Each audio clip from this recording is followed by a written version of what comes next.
synes. Der savnedes en fornyelse af den socialt indignerede vise i Danmark. Derfor dette kvad, som har et omkvæd, som nogen turde kende i forvejen.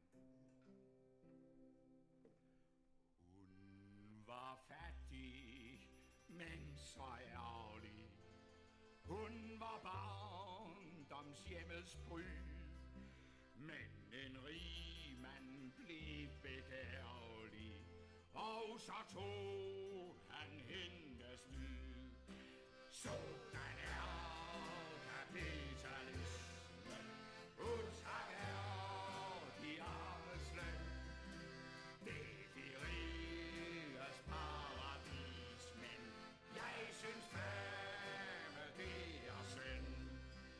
Da på ballet hun var gået, traf hun ham på pigejagt. Hun sagde aldrig få noget, det skulle hun aldrig have sagt. For sådan er kapitalisme, uretfærdig arbejdsløn. Det er de riges paradis, men jeg synes fandme det er synd. Hun tog toget ind til staden for at skjule sit syndefald. Nu går hun og trækker på gaden 4 kroner for et knald. Sådan er kapitalismen, uretfærdig arbejdsløn.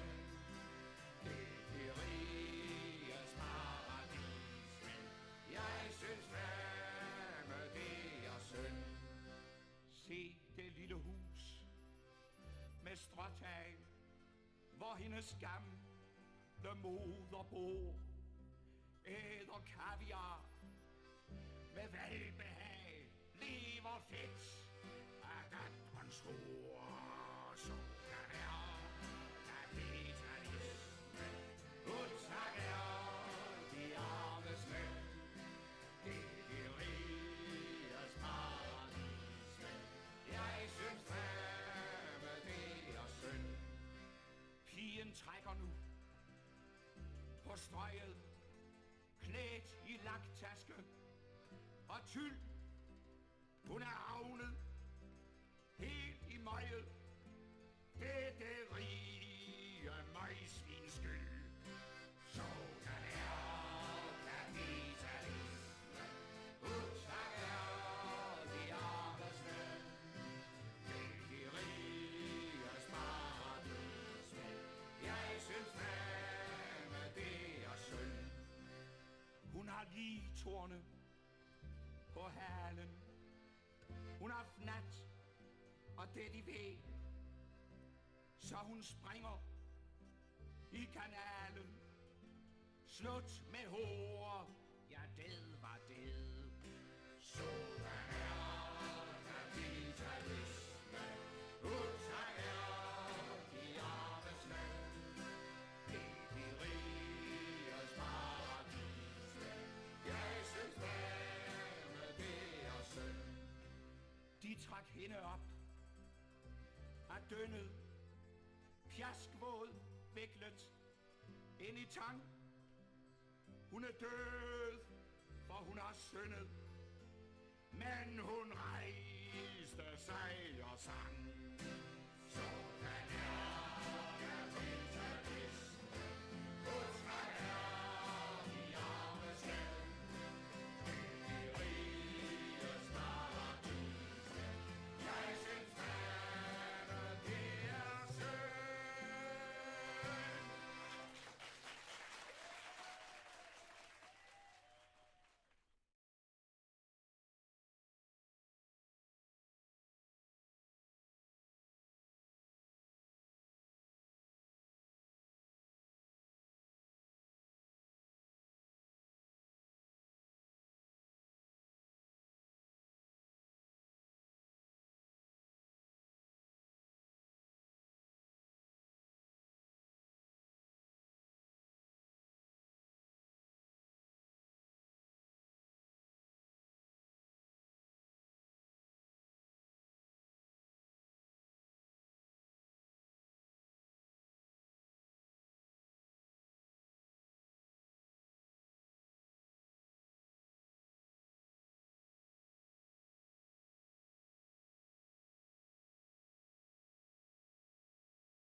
findes der en sammenhæng mellem misbrug og fattigdom?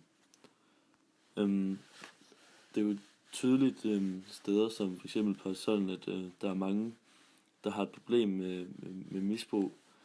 Men det er svært at sige sådan på det store billede, fordi at det er lidt svært at lave statistik om misbrug, fordi at det er et meget sådan følsomt område, og det er ikke noget, de fleste sådan praler af.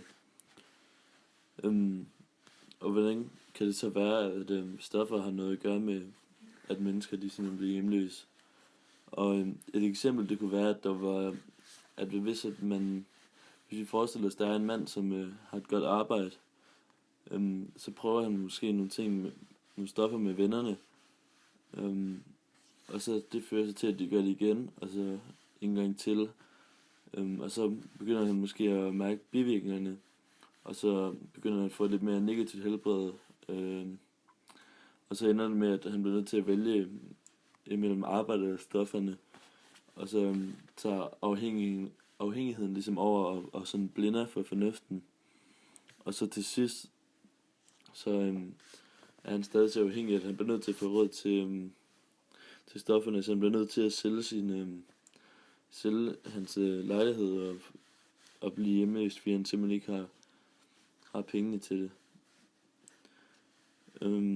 Og så er det jo så lige det med at komme op igen fra et misbrug, det er jo sådan set noget af det sværeste, som jeg også hørte om på Parasollen, at det er virkelig noget med at falde i igen, selvom man så kæmper sig op af det.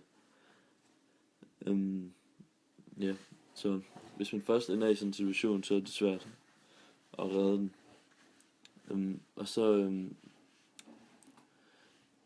kan man så spørge sig selv, om staten er med til at understøtte stofmisbrugere. Og så på en måde er det, men det er jo meget uvilligt, fordi at det økonomiske bidrag, staten de bidrager med, det er jo sådan set for at hjælpe dem, som har brug for det, til hvad de nu har brug for, som for eksempel mad, og ja, hvis de har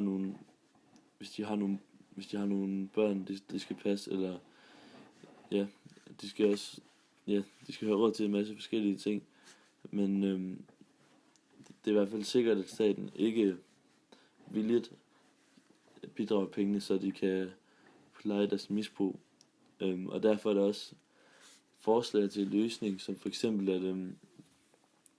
at man giver gavekort